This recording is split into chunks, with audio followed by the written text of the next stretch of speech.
नमस्ते साथियों, आप सभी का आर के पटेल यूट्यूब चैनल में स्वागत है। वेलकम टू आर के पटेल यूट्यूब चैनल। यदि आप चैनल में पहली बार आए हैं तो कृपया करके सब्सक्राइब कीजिएगा और अपने दोस्तों के साथ शेयर कीजिएगा। आज का हमारा महत्वपूर्ण अध्ययन बिंदु की बात करते हैं तो आज का हमारा महत्वपूर्ण अध्ययन बिंदु है विटामिन। विटामिन से क्या क्या प्रश्न और कैसे प्रश्न बनते हैं उनको हम बताते हैं। विटामिन के रासायनिक नाम से प्रश्न बनते हैं।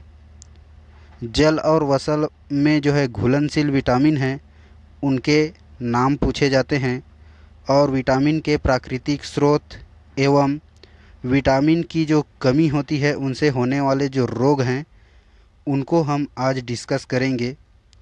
चलिए आज हम पढ़ते हैं विटामिन। विटामिन के बारे में कुछ महत्वपूर्ण बातें जो पूछे जाते हैं उनको देखते हैं। विटामिन की जो खोज की थी ना वह लियोनिन ने किया था 1881 में और हॉपकिंस ने किया था 1912 में, लेकिन विटामिन का जो नाम दिया वह फंक नामक वैज्ञानिक ने दिया, इसलिए इसे वास्तविक खोजकर्ता कहा जाता है। ठीक है, विटामिन का अध्ययन जो है विटामियोलॉजी कहलाता है, ये आप याद रखेंगे। विटामिन जो है स्वास्थ्य नियंत्रक है किंतु यह शरीर का निर्माण नहीं करते हैं, यह बात को आप याद रखेंगे। सर्वप्रथम ज्ञात की गई जो विटामिन है ना वह विटामिन जो है सी है। इनको आप याद रखेंगे, इनको जो है प्रतियोगिता परीक्षा में पूछे जा चुके हैं। जीवों में अभी तक जो है 20 प्रकार की विटामिन का पता चला है और इनको दो भागों में बांटा गया है। इनका दो श्रेणी है। जो 20 विटामिन पता है चला है ना उनका दो श्रेणी है। एक श्रेणी है वसा में घुलनशील और एक श्रेणी है जल में घुलनशील। ठीक है, इनको आप याद रखेंगे। वसा में कौन घुलते हैं और जल में कौन घुलते हैं उस विटामिन को हम लोग समझते हैं। चलिए आगे। वसा में जो घुलनशील है ना उनको हम लोग ट्रिक के माध्यम से समझते हैं। एक छोटी सी गुड़िया थी, वह टीवी देख रही थी, बट टीवी में विज्ञापन जो है ना, विज्ञापन मतलब एड जो है ना, एड के मारे वह लड़की जो है क्या हो रही थी, मेरी सीरियल छूट गई बोल रही थी। वह एड के मारे मेरी सीरियल अधूरी रह गई ऐसे करके वह बोल रही थी। तो यहाँ एड के मारे इनसे विटामिन ए निकलता है, विटामिन डी निकलता है और विटामिन जो है के निकलता है और विटामिन जो है ई निकलता है।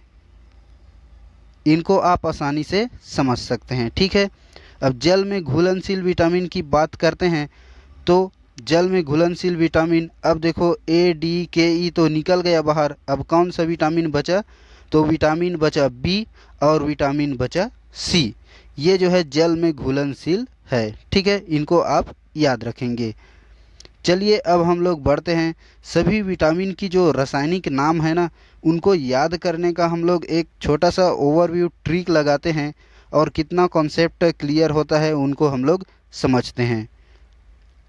ये vitamin A, vitamin B, vitamin C, vitamin D, vitamin E और विटामिन के, तो इनको जो है हमें क्या करना है, स्पष्ट रूप से जमा लेना है और उसके बाद लिखना है रथ एक टॉफ़ी। रथ एक टॉफ़ी, र से और ए से, ए फॉर विटामिन ए। ठीक है, इनको याद रखना है। ए फॉर विटामिन ए और र फॉर विटामिन का रासायनिक नाम होगा रेटिनॉल।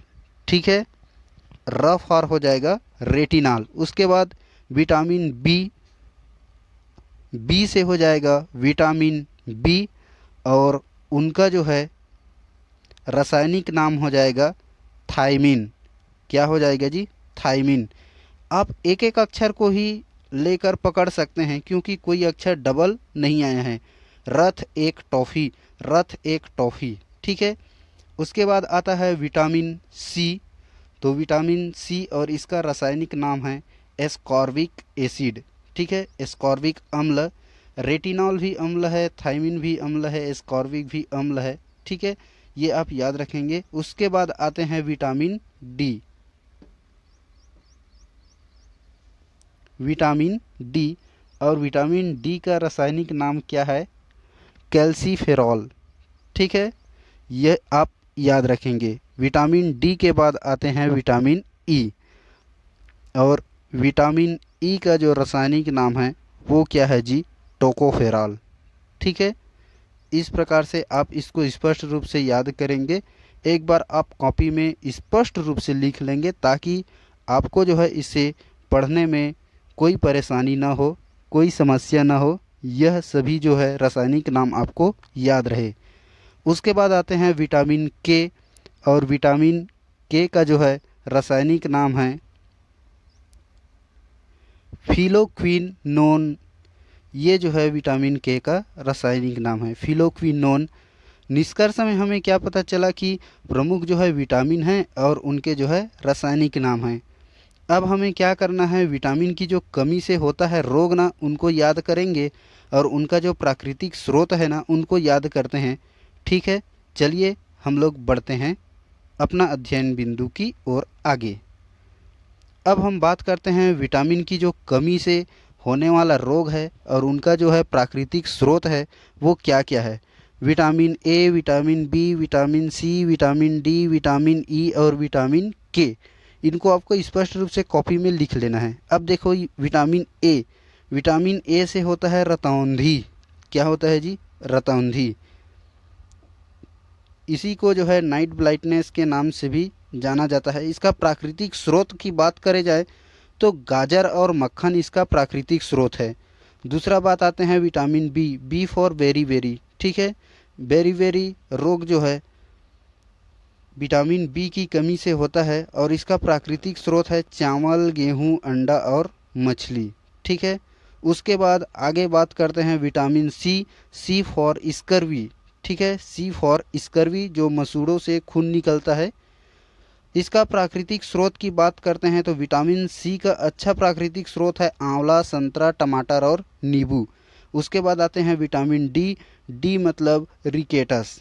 ठीक है, विटामिन डी का अच्छा स्रोत है सूर्य की प्रकाश, और सूर्य की प्रकाश से लोग जो है पतले दुबले हो गए, समझिए रिकेटस। ठीक है, इसका प्राकृतिक स्रोत है मक्खन, सूर्य की प्रकाश, मछली और यकृत। यकृत से भी प्रश्न बनते हैं, याद रखेंगे।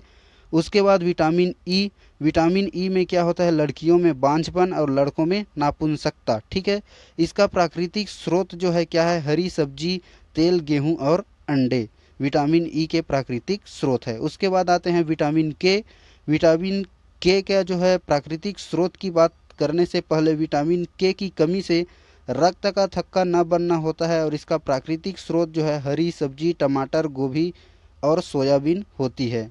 ठीक है, महत्वपूर्ण तथ्य में आपको क्या याद रखना है?